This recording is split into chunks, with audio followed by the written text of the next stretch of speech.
ಆತ್ಮೀಯ H16 news ಅರ್ಥಾತ್ ಶ್ರೀ ಸೀತಾರಾಮ್ಗೆ ಸ್ವಾಗತ. ನಾನು ನಿಮ್ಮವ MI ಅಥವಾ ಮಲ್ಲಪ್ಪ ಜೋತಾವರ್. ಆತ್ಮೀಯರೇ, ಸಾಲ ಮನ್ನಾ, ರೈತರ ಸಾಲ ಮನ್ನಾ ಆಗ್ತದನ? ಕಲಬುರಗಿಯಲ್ಲಿ ಫ್ರೆಶ್ನಲ್ಲಿ ಸ್ಟೇಟ್ಮೆಂಟ್ ಕೊಟ್ಟಂಥ ನಮ್ಮ CM DK ಅವರು ಆಶಾವಾದದ ಭಾವನೆಯನ್ನು ವ್ಯಕ್ತಪಡಿಸಿದ್ದಾರೆ. ಜೊತೆಗೆ ಎಷ್ಟಾಗ್ಬೋದು, ಏನು, ಯಾವ ರೀತಿ ಕೊಡಲಿಕ್ಕೆ ಸಾಧ್ಯದ ಅನ್ನೋದ್ರ ಬಗ್ಗೆ ಗ್ರೀನ್ಸ್ಗಳು ಕೊಟ್ಟಿದ್ದಾರೆ ಅಂತೇಳಿ ರಿಪೋರ್ಟ್ಗಳು ಬರ್ತಾ ಇದ್ದಾವೆ. ಇದರಿಂದಾಗಿ ಸಾಲ ಮಾಡಿದಂಥ ರೈತರು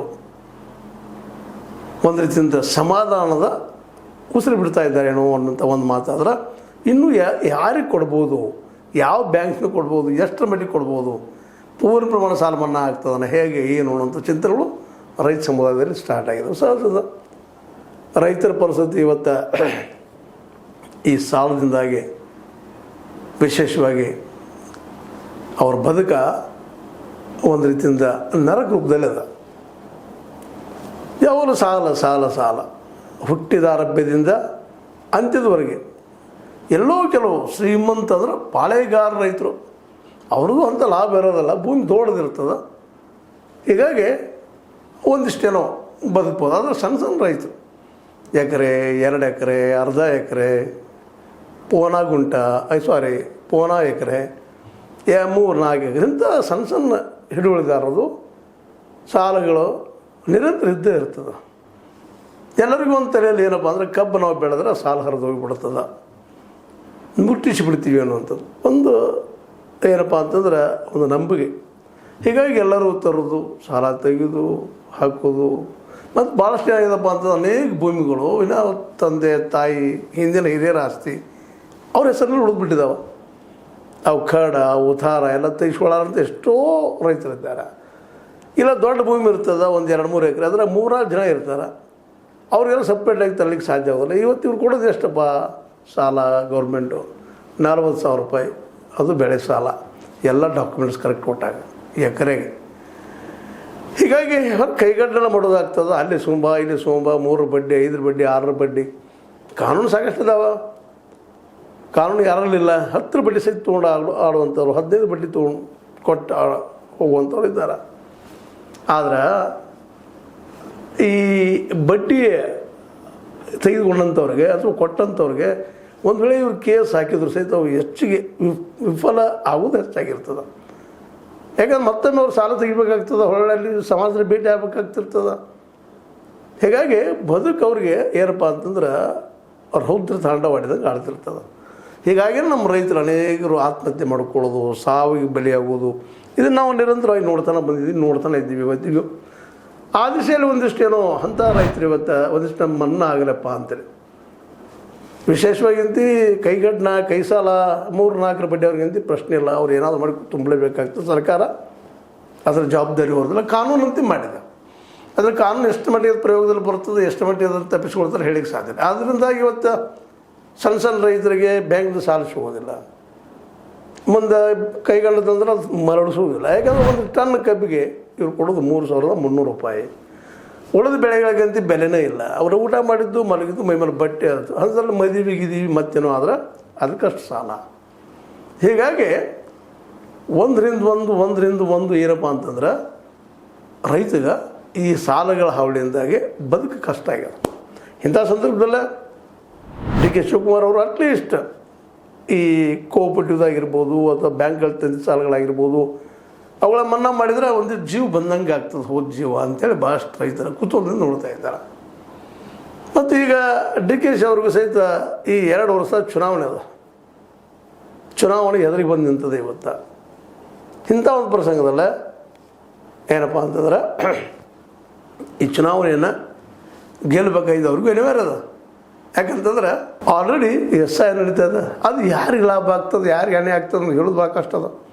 ಅದರಲ್ಲೂ SIR ಮೇಲೆ ಏನಪ್ಪ ಆರೋಪದಪ್ಪ ಅಂದ್ರೆ BJP ಪರ ಅದು ಕೆಲಸ ಮಾಡ್ತದೆ ಅಂತೇಳಿ ಜ್ಞಾನೇಶ್ ಕುಮಾರ್ ಅವ್ರ ಮೇಲೆ ಸಾಕಷ್ಟು ಆರೋಪಗಳಿದ್ದಾವೆ. ಬೇರೆ ಬೇರೆ ರಾಜ್ಯಗಳಲ್ಲಿ SIR ಆದ ನಂತರ ಅಲ್ಲಿ ವಿಶೇಷ ವಿರೋಧ ಪಕ್ಷ ಗೆದ್ದಿದ್ದೇ ಇಲ್ಲ. ಆದರೆ ಇತ್ತೀಚೆಗೆ ನಡೆದಂಥ ಕೇರಳ ಮತ್ತು ತಮಿಳುನಾಡಿನಲ್ಲೇ ವಿರೋಧ ಪಕ್ಷಗಳು ಗೆದ್ದಿದ್ದಾವೆ.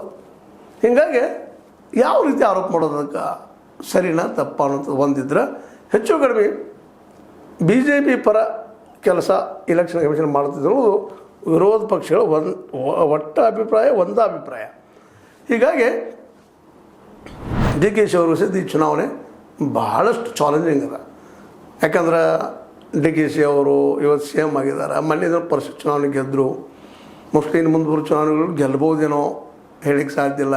ಆದ್ರೆ ಮುಖ್ಯ 2022 ಚುನಾವಣೆ ಗೆಲ್ಲೋದು ಮಾತ್ರ ಅಂದುಕೊಂಡಷ್ಟು ಸುಲಭಿಲ್ಲ.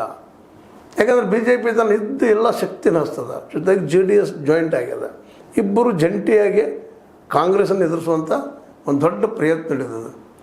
ಅದರಲ್ಲೂ ಈ ಸಲ ಸಿದ್ದರಾಮಯ್ಯನವ್ರು ಎಷ್ಟು ಪ್ರಮಾಣದಲ್ಲೇ DK ಶಿ ಅವರು ಸಪೋರ್ಟ್ ಮಾಡ್ತಾರೋ ಅನ್ನುವಂಥದ್ದು ಸಹಿತ ಭಾಳ ಪ್ರಮುಖ ವಿಷಯ ಆಗ್ತದೆ. ಯಾಕಂದ್ರೆ ಅವರೊಬ್ಬ ಮಾಸ್ ಲೀಡರ್, ಅವ್ರ ಮನಸ್ಸಲ್ಲಿ ಏನು ಬರ್ತದಪ್ಪ ಅದು ಭಾಳ ಮಹತ್ವದ. ಯಾಕಂದ್ರೆ ಹಿಂದುಳಿದ ಬಿದ್ದ ಸಮುದಾಯದ ಬಗ್ಗೆ ಧ್ವನಿ ಇದ್ದಂಥವ್ರು, ಅವರು ಕೆಲವೊಂದು ವರ್ಕು ಮಾಡಿದ್ದಾರೆ, ಇಲ್ಲಂತಲ್ಲ, ಗ್ಯಾರಂಟಿ ಮಾಡಿದರು, ಅದೇ ಕಾಲಕ್ಕೆ ಹಿಂದುಳಿದ ಸಮಾಜದ ಬಗ್ಗೆ ಕಾಳಜಿ ಇಟ್ಕೊಂಡು ಇನ್ನೊಂದು ಕೆಲಸಗಳನ್ನು ಮಾಡ್ತಾಯಿದ್ದಾರೆ, ರಿಸರ್ವೇಷನ್ದೇನೋ ಮಾಡಿದ್ದಾರೆ, ಇವೆಲ್ಲನೂ ಪ್ಲಸ್ ಪಾಯಿಂಟ್ ಆಗ್ತದೆ. ಆದರೆ ಅದೇ ಯಾವಾಗ ತಾವು CM ಆಗಬೇಕಾಗಿತ್ತು, ಎಷ್ಟು ಫೋರ್ಸ್ಫುಲ್ಲಾಗಿ ಆ ಚುನಾವಣೆಯನ್ನು ಎದುರಿಸಿದ್ರೋ ಹಿಂದಿನ ಚುನಾವಣೆಯನ್ನು ಅಷ್ಟೇ ಫೋರ್ಸ್ಫುಲ್ಲಾಗಿ DK ಶಿ ಅವ್ರ ಜೊತೆ ಕೈ ಜೋಡಿಸ್ತಾರಾ ಅನ್ನುವಂಥ ಒಂದು ಪ್ರಶ್ನೆ ಅದ. ಯಾಕಂದರೆ ಸಹಜದ ಕೈ ನಮ್ಮ ಅಧಿಕಾರಿಗಳಪ್ಪ ಏನು ಬಂದಷ್ಟು ಬಂತು ಹೋದಷ್ಟು ಹೋತು ಅನ್ನುವಂಥದ್ದು ಆಗ್ತದೆ. ಸ್ವತಃ ನನಗಾಗಿ ನಾನು ದುಡಿದು ಇನ್ನೊಬ್ಬರಿಗಾಗಿ ನಾನು ದುಡಿದು ಭಾಳಷ್ಟು ಅಂತರದ. ಈ ಕಾರಣಕ್ಕಾಗಿ DK ಶಿ ಅವ್ರ ಮುಂದೆ ಒಂದು ದೊಡ್ಡ ಚಾಲೆಂಜ್. ಅದಕ್ಕೆ ರೈತರ ಮತ ಎಷ್ಟು ಸಾಧ್ಯ ತೊಗೊಳ್ಬೇಕು ಅನ್ನೋಂಥ ಒಂದು ಫ್ರೀ ಪ್ಲ್ಯಾನ್ DK ಶಿ ಅವ್ರ ತಲೆಯಲ್ಲಿ ಇದ್ದಂಗೆ ಅದ. ಎಲ್ಲ ದೃಷ್ಟಿ ಇಟ್ಕೊಂಡು, ಒಂದು SIR, ಎರಡನೇದಾಗಿ BJP ಮತ್ತು JDS ಈಗಂತೂ ನಿರ್ಧಾರ ಮಾಡಿದ್ದಾರೆ ಒಂದಾಗಿ ಹೋಗ್ಬೇಕಂತೇಳಿ. ಯಾಕಂದರೆ DK ಶಿ ಅವರು ಆಲ್ರೆಡಿ JDSನ್ನು ಹೊಡೆಯುವಂಥ ಪ್ರಯತ್ನ ಮಾಡುವಂಥದ್ದು, ಮೊನ್ನೆ ಕ್ರಾಸ್ ವೋಟಿಂಗ್ ಆಯಿತು ಪರಿಷತ್ ಚುನಾವಣೆಯಲ್ಲೇ, ಇವೆಲ್ಲನೂ ಗಮನದಲ್ಲಿಟ್ಕೊಂಡು ಅವರಿಬ್ಬರು ಒಂದಾಗೆ ಇದನ್ನು ಎದುರಿಸುವಂಥ ಪ್ರಯತ್ನ ಮಾಡ್ತಿದ್ದಾರೆ ಮುಂಬರುವ 2022 ಚುನಾವಣೆ. ಎಲ್ಲ ನೆಲೆಗಟ್ಟಲ್ಲೇ ಗ್ಯಾರಂಟಿಗಳನ್ನು ಕೊಡಬೇಕು, ಅದ್ರ ಜೊತೆಗೆ ರೈತರ ಸಾಲನೂ ಮನ್ನಾ ಮಾಡಬೇಕು, ಚಲೋ ವರ್ಕು ಮಾಡೋ ಹೆಸರು ಮಾಡಬೇಕು, ಜೊತೆಗೆ SIR ಸರಿಯಾಗಿ ತಮ್ಮ ಒಂದು ಏನಪ್ಪ ಅಂದ್ರೆ ಹಿಡಿತಲ್ಲಿ ಇಟ್ಕೊಂಡು ಅದನ್ನು ಮಾಡಬೇಕು. ಇವೆಲ್ಲ ನೆಲೆಗಟ್ಟಿನಲ್ಲೇ ನಮ್ಮ DK ಶಿ ಅವರು ಇವತ್ತು ರೈತರಿಗೆ ಒಂದಿಷ್ಟೇನು ಗ್ರೀನ್ ಸಿಗ್ನಲ್ ಕೊಟ್ಟಿದ್ದಾರೆ. ಮೋಸ್ಟ್ ಪ್ರೊಬಬಲಿ ಆ ಕೆಲಸ ಹಾಗೂ ಎಲ್ಲ ಸಾಧ್ಯತೆಗಳಿದ್ದಾವೆ. ಮತ್ತು ಆ ಕೆಲಸಗಳು ಆದಪ್ಪ ಅಂತಂದ್ರೆ DK ಶಿ ಅವರು ಸ್ವಲ್ಪ ಸೇಫರ್ ಸೈಡ್ ಅನ್ನಿಸ್ಬೋದು. ಈ ಎಲ್ಲ ನೆಲೆಯಲ್ಲಿ ಇವತ್ತು ರೈತರಿಗೆ ಒಂದು ಶುಭ ಸಮಾಚಾರ ಕೊಡುವಂಥ, ಇಷ್ಟರಲ್ಲೇ ಕೊಡುವಂಥ ಪ್ರಯತ್ನ ನಡೆಸಿದ್ದಾರೆ DK ಶಿವಕುಮಾರ್ ಅವರು. ಮೋಸ್ಟ್ಲಿ ಎಲ್ಲ ರೈತರ ಸಾಲ ಒಂದು ಹಂತದವರೆಗೆ ಏನು 1 ಲಕ್ಷದ್ದು 2 ಲಕ್ಷದ್ದು ಎಷ್ಟು ಗೊತ್ತಿಲ್ಲ, ಅದು ಇನ್ನು ಮುಂದೆ ಬರುವಂಥ ವಿಷಯ, ಅದನ್ನು ಮಾತ್ರ ಮಾಡೋದು ಗ್ಯಾರಂಟಿ ಅಂತ ಅನ್ನಿಸ್ಲಿಕ್ಕತ್ತದೆ. ಯಾಕಂದ್ರೆ ಇಲ್ಲಿ ಮುಂದೆ 2022 ಚುನಾವಣೆ ಅದ, ಅದಕ್ಕಾಗಿ ಇದೆಲ್ಲನೂ ಮಾಡಬಹುದು ಅಂತ ನಿಮಗೇನು ಅನ್ನಿಸ್ತದ? ರೈತರ ಸಾಲ ಈಗಾಗಲೇ ತಮಿಳುನಾಡಿನಲ್ಲೇ ಬೇರೆ ಬೇರೆ ರಾಜ್ಯಗಳಲ್ಲೇ ಮಾಡಿದ್ದಾರೆ, ಇಲ್ಲಿ ಮಾಡ್ಬೋದಾ ನೋಡೋಣ ಕಾದ. ಆದರೆ ರೈತರು ಮಾತ್ರ ಇದನ್ನು ಕುತೂಹಲದಿಂದ ನೋಡ್ತಾ ಇದ್ದಾರೆ, ಮಾಡ್ತಾರಾ ಇಲ್ವಾ ಅಂತೇಳಿ. ಯಾಕಂದ್ರೆ ಸಾಲದ ಸುಳಿಯಲ್ಲಿ ಸಿಕ್ಕೊಂಡು ಒದ್ದಾಡ್ತಾ ಇದ್ದಾರೆ ಅಲ್ವಾ. ಇದು ಇವತ್ತಿನ ಡೆವಲಪ್ಮೆಂಟ್. ನಿಮ್ಗೆ ಲೈಕ್ ಆಗಿರ್ಬೋದು, ಲೈಕ್ ಮಾಡಿ, ಶೇರ್ ಮಾಡಿ, ಕಮೆಂಟ್ ಮಾಡಿ, ಜೊತೆ ಸಬ್ಸ್ಕ್ರೈಬ್ ಮಾಡಿ. 16 ನ್ಯೂಸ್ ಅರ್ಥ ದೇಶದ ಸತ್ಯ ಕೈಗಳಲ್ಲಿ ವಂದನೆಗಳು.